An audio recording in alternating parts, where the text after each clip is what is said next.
ज़बान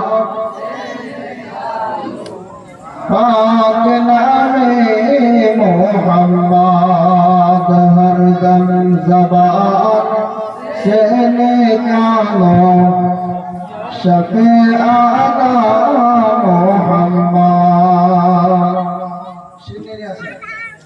আর সবাই দাঁড়িয়ে যাবে কিয়াম করে।